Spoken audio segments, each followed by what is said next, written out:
Welcome to Get Wed, a podcast to plan your wedding by. I'm Katie. And I'm Kerrie. And we're both here as professional photographers and brides-to-be to help you plan your big day. Each week we'll discuss a topic that you'll encounter along your wedding planning journey. And with the help of fellow industry experts, we'll navigate this crazy wedding world together. Hello, it's Kerrie here, and I'm back again this week with a solo show for you. So before I get started, I just wanted to make you all aware of how you can all get more Get Wed in your life in between the episodes that we're putting out for you. So firstly, you can find us on Facebook, so give us a search over there and give us our page a like. And then you can hop into our Facebook group, which is where we can carry on the conversation after each episode goes live. You can find that just by searching for Get Wed Podcast. Right now, we're a really small but positive community, and we have plenty of members who love to kind of come on and chat about their weddings. And it's a great place to share your ideas or get some advice from those who may be in a similar situation to you. There's always somebody there who has either been through the thing that you're currently going through or is going through it too. So sharing your kind of woes and your highs and your lows is a really great place to do that. If you want to make sure that you're never missing an episode of Get Wed, then you can always subscribe to us over on Apple Podcast or via any podcasting app on your phone, really. I tend to use Podbean, which I really like.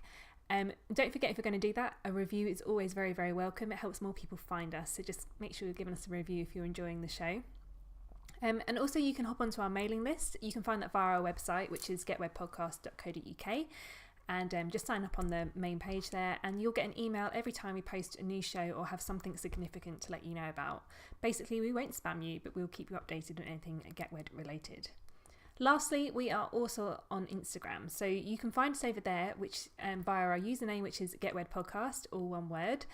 As well as posting about our new episodes, we'll also use the stories feature from time to time, and it's actually from placing a poll on Instagram stories that I settled on today's episode topic. So you really do have the power to shape the podcast in the direction of the show by getting involved and just letting us know what it is that you want to hear more about.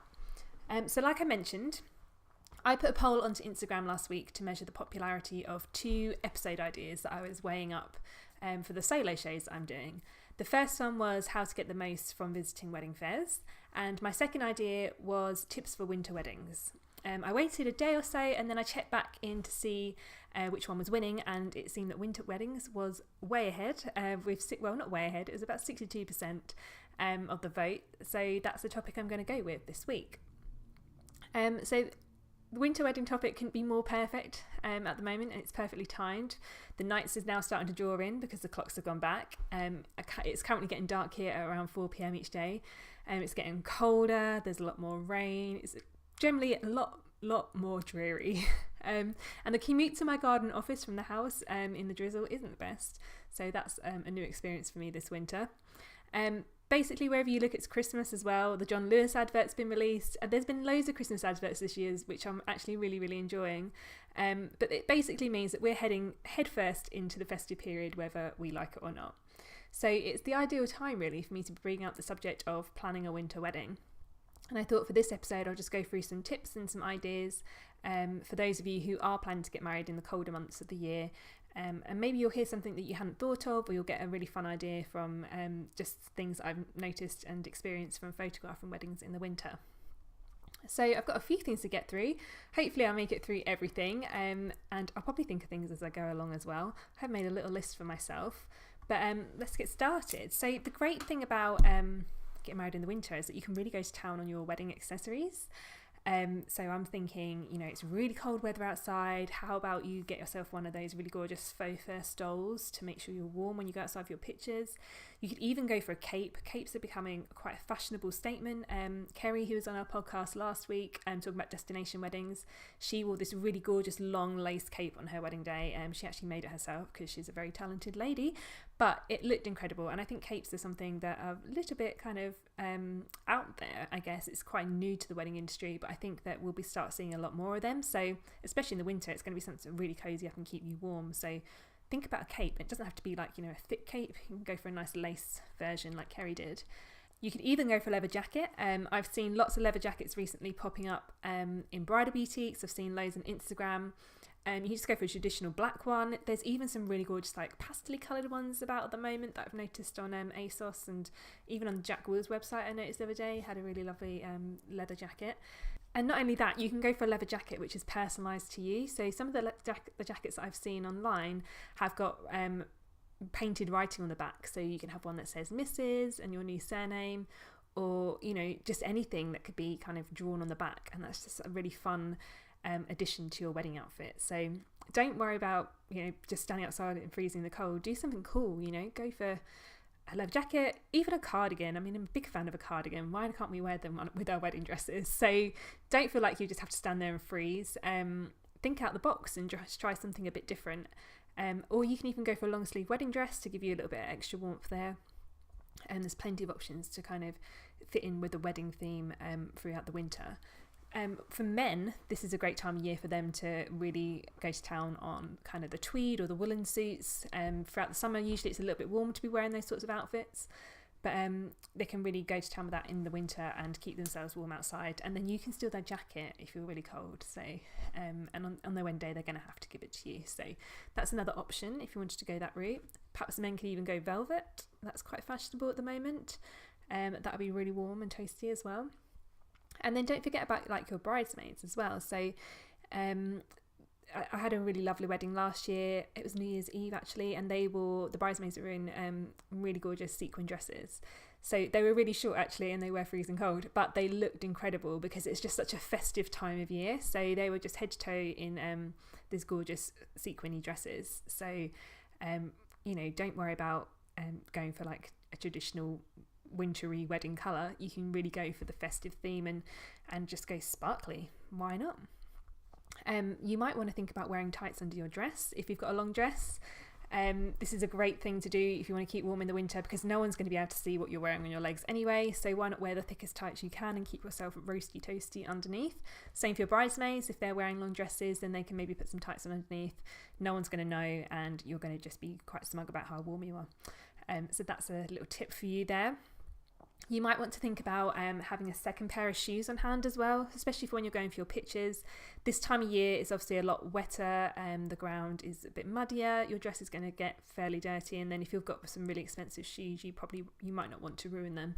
So maybe think about having a second pair of shoes, like a pair of wellies, so if it's raining you can still go for your pictures and not worry about getting grass stains everywhere or just getting them incredibly muddy. Or even just a pair of flat shoes that you can slip on quickly for pictures is a really great idea.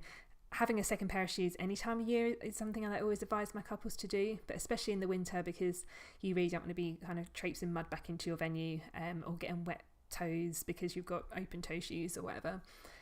So just maybe think about having a second pair on hand for that.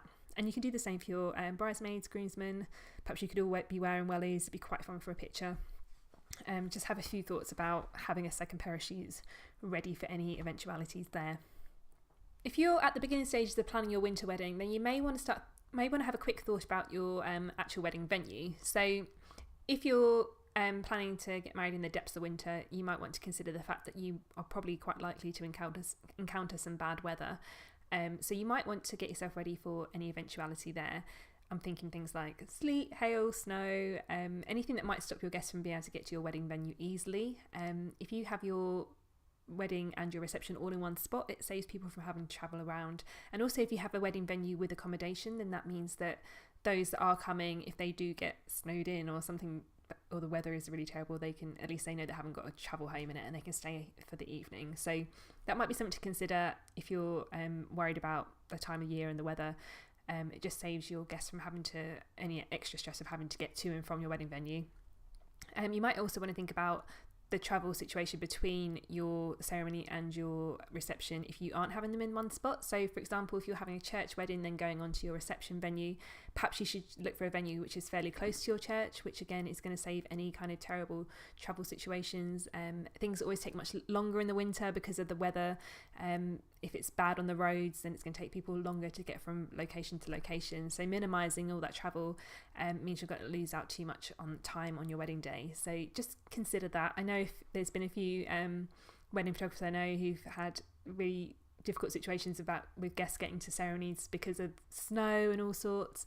We're not too bad down here in the southeast. It never really seems to affect us too much. And I've never had to had a situation wedding myself when it's been raining or snowing, but you might just want to consider it in case it is difficult for some of your guests. But snow looks incredible in wedding pictures, so if it does snow, please get out there with your photographer and utilise it. I know it's cold and it's wet and it's I'm not really a fan of snow myself personally, but I would love to get out in it and take some pictures in it on a wedding day. So just remember that the weather is part of your wedding day. Bring it into your photos, and remember to capture how it felt and everything, and just utilize it for your pictures.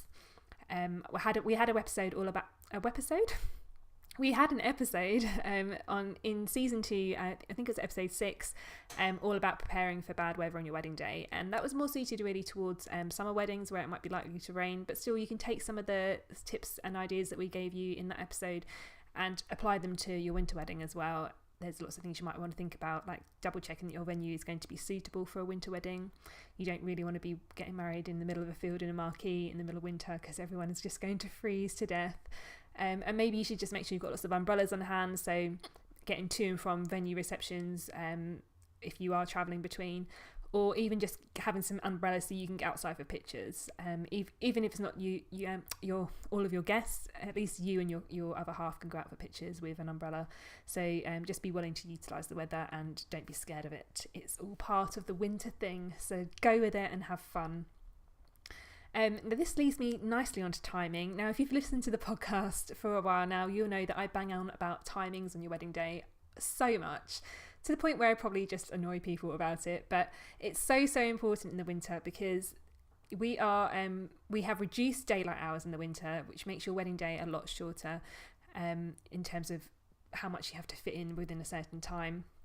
So you really want to make sure you're utilising the time really well on your wedding day. So first of all, you want to make sure you're including extra travel time, because as I mentioned earlier, traffic on the roads is always a lot worse in the winter, especially if it's heavy rain or it's snow or it's sleet or anything difficult.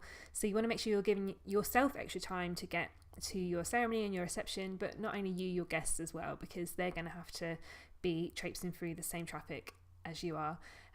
This is quite important for the start of your ceremony as well. Chances are you might want to kind of tell your guests to perhaps get there a little earlier than you kind of need them to be there, just so that you're avoiding those people who leave things to the last minute and leave late, and they haven't maybe calculated for the extra time they need to get there. Sometimes people don't think about those things, but as we all know, I'm a bit of a timing freak and I love to put buffer time and extra danger time into everything that I do. So it might be worth just kind of letting your guests know, if you know the weather's going to be quite bad around your wedding day, to give themselves a bit more time to get there. To really utilise the day, I've said utilise so much in this podcast, I'm going to try not to say that word again now, I'm so sorry everyone. But because your days are a lot shorter in the winter, generally you're getting, the sun is setting around 3-4 o'clock after Christmas time. The days are really drawing in even further, so it's going to be dark by about 3-4. So if you want to make sure you're still getting pictures outside, then you might want to think about just restructuring your day slightly. Now here in the UK, we're very stuck in our traditions of how a wedding day works. It's bad luck to see the groom or the bride before the wedding day, so you kind of stay apart and you don't see each other till you're walking down the aisle. Now if you're not a superstitious type, then you might want to think about perhaps having a first look. So this is where you two get to see each other before the wedding ceremony, and usually your photographer will set that up in a really lovely way where you're kind of back to back to each other, and then you turn around and you get a moment to just be like, oh wow, look how you look, and have a cuddle and a kiss, and get really excited about the fact you're about to get married. And after that you can go off with some pictures of just the two of you. Now what this does is it means that later on in the day you're not going to have to worry about getting outside for pictures again, because you've done it before you got married.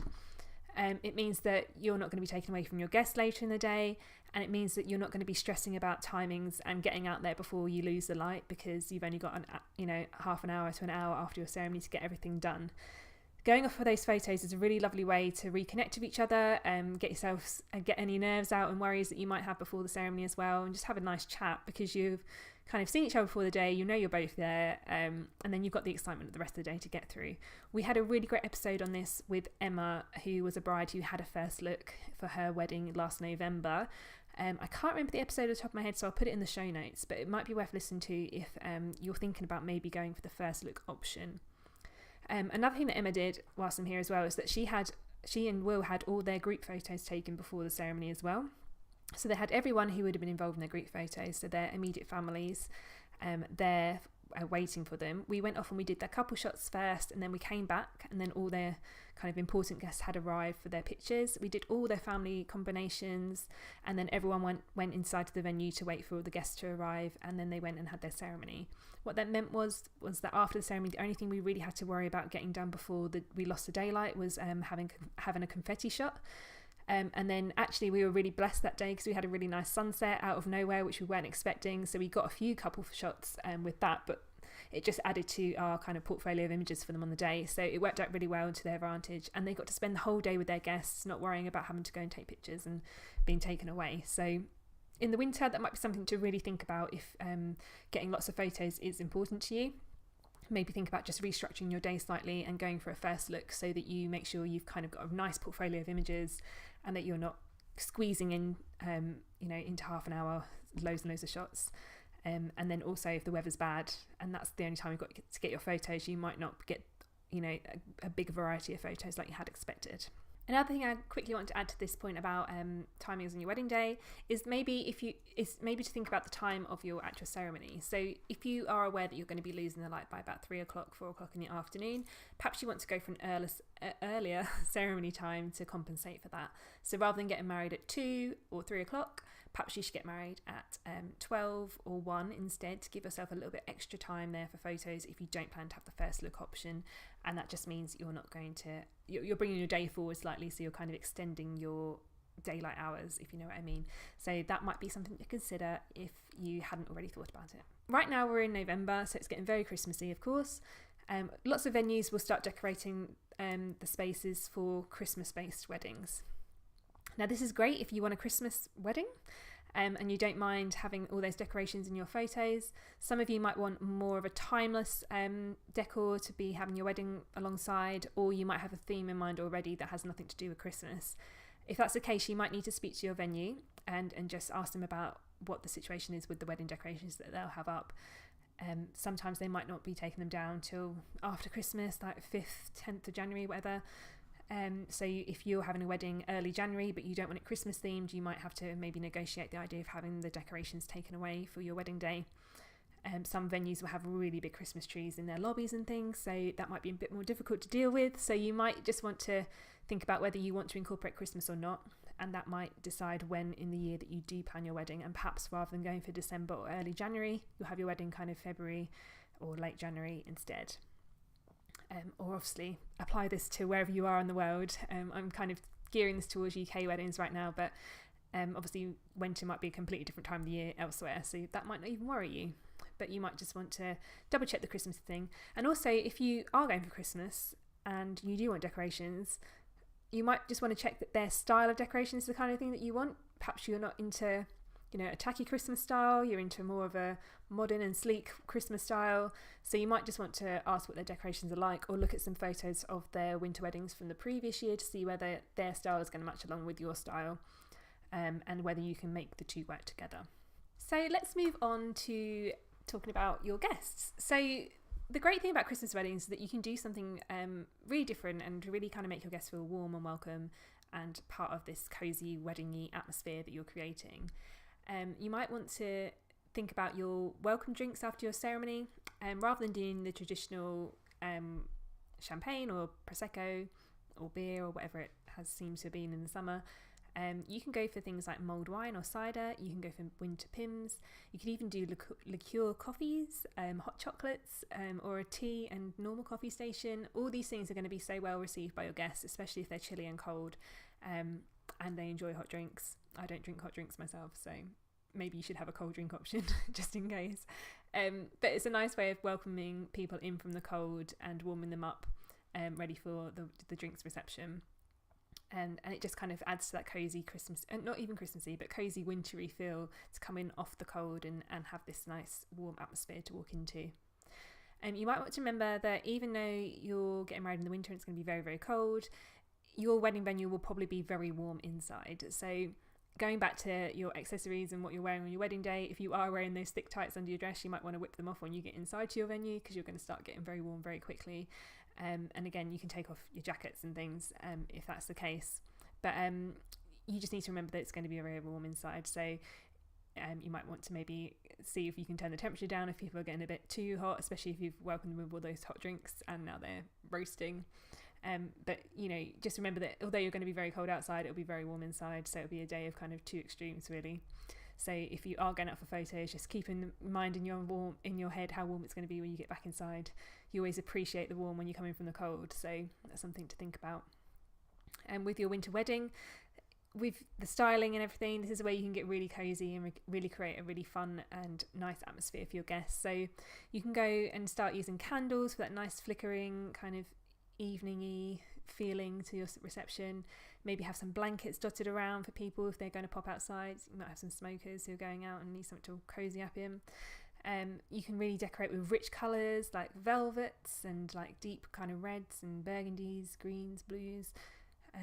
You don't think that you have to go Christmassy themed. You can really kind of bring in some rich and kind of deep colours. Metallics as well are going to work well in the winter as well. Maybe fairy lights you could have dotted around everywhere to make that kind of really lovely cosy Christmassy feel. I mentioned hot chocolate earlier, but you could always do marshmallows as well. You could roast them on the fire if your venue's got a nice fireplace.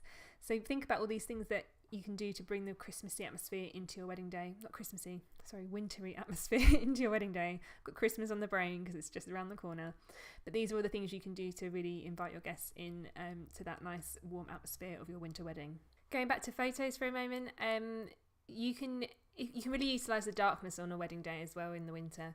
So you can get some really nice dramatic portraits either inside your venue, or if you are brave enough, you can venture outside for some dramatic portraits with off-camera flash. So think about some really nice backlit silhouettes through the darkness with your venue in the background. If it's raining or snowing, then your photographer, with using some off-camera flash, can light up the raindrops of the snow and make some really kind of romantic, dramatic portraits outside. So it only takes a matter of 5 to 10 minutes to go outside and get those photos, but they're a nice way to round out your wedding photos and a nice way to finish off the day. So if they are able to do that for you, then really use it to your benefit and go outside and get some nice dramatic evening winter portraits if you can. I've just had another thought about guests as well. You have to remember that when you're having a winter wedding, it's cold, so everyone's going to turn up all bundled up in their coats and scarves and hats and all sorts. You may want to think about putting someone in charge of organising coats, perhaps creating a cloakroom of some sort at the wedding day, at the wedding reception. That's going to help you with the kind of tidiness of the venue. That sounds a bit OCD, but if you've spent ages kind of planning out your wedding reception room and you want it to look all slick and lovely, and then people just putting their coats in the backs of their chairs and it just starts to get a bit messy and they'll fall on the floor, people stand on them, etc. It just gets a bit over the top. So you might want to think about finding a place in your venue where people can store their coats. Some venues might already have a cloakroom anyway and their staff might be really on top of this, but if not, you might want to put somebody like an usher perhaps in charge of coat organisation, and just get those stored away safely for your guests. So I hope all those tips have helped you out. Don't forget that there are so many benefits to having a winter wedding as well. So if you're kind of debating between the two at the moment, maybe you should go for a warm wedding or a cold wedding in the winter, there's a few things to consider that makes it a benefit to get married in the winter. First of all, you are already planning for bad weather if you're getting married in the winter. You're already thinking that it's probably going to rain, or it's going to be cold, or it's going to be snowy. So you're probably making the plans already to have an indoor space for your guests to be able to come and enjoy your wedding day. So if it ends up that you end up with this gorgeously bright, crisp, sunny day in the middle of winter, we do get a few of those, then that is just like a really big welcome surprise for you and a bonus on your wedding day, and make sure you get out and use that weather if that is the case. But because you're already planning for the weather to be terrible and bad, then it means that you're not going to be shocked by anything that does happen on the day. Sometimes it can be far less stressful to plan a winter wedding because you're not placing so much on the day being warm and pleasant for your guests to enjoy. You just know that you're going to be inside. You've probably picked a space that's going to suit an indoor wedding anyway. So that's a really great benefit to going for the winter wedding. You're just not going to be stressing about the weather at all. Another benefit to getting married in the winter is that things can be a lot cheaper for you. So if you are planning a wedding on a bit of a budget, then you may want to consider having your wedding in the winter rather than in the summer. The reasons behind this are a few. So firstly, there's a lot more demand in the summer, which is what pushes prices up. There's only so much supply that your venue or your suppliers can give. So for example, as a photographer, I can only be at one wedding a day. So throughout the summer, I only offer full day wedding packages on weekends. which means I can't do reduced hourly packages on weekends in the summer because the demand for a whole day wedding is just too much. In the winter, for example, I offer reduced coverage packages, so I can do 4 hours, 6 hours or 8 hours, as well as a full day on a weekend in the winter. And throughout any day in the winter, really. And similar for most suppliers will reduce packages or have different packages available in the winter than what they do in the summer, because there's not as big of a demand for their services throughout that time of the year. So you may find venues are slightly reduced, and some of your suppliers will kind of follow that suit as well. So it's really handy if you're having a budget wedding or you're trying to reduce the cost of your wedding, to maybe think about going for a winter wedding rather than a summer wedding as well. And that's a really great benefit because it's going to save you a little bit of cash. So I hope today's episode has been really helpful. If you've got any wedding tips for winter brides and grooms of your own, then do let us know. So you can come and pop over into our Facebook group, as I mentioned earlier. Just give us a search on Facebook, or you'll find the link in the bio or in the header navigation of our website, which is getwedpodcast.co.uk. We'd love to have you over there. Please come along and join us and join in the conversation about winter weddings, and let us know, are you having a winter wedding, and what are you worried most about, or what are you most excited about because you've gone for a winter option? We'd love to hear more about it. So come and check us out on any of our social profiles, and I will see you next week for a new episode. Bye! Thanks for listening. We really hope that you've enjoyed this episode of Get Wed. Don't forget, you can always subscribe to us on Apple Podcasts, and while you're there, you may as well leave us a review. You can join us for more wedding chat in our Facebook group if you just can't wait until next week. You'll find all the links that you need via our website, including show notes for this episode, over at getwedpodcast.co.uk. We'll see you next time. Happy planning!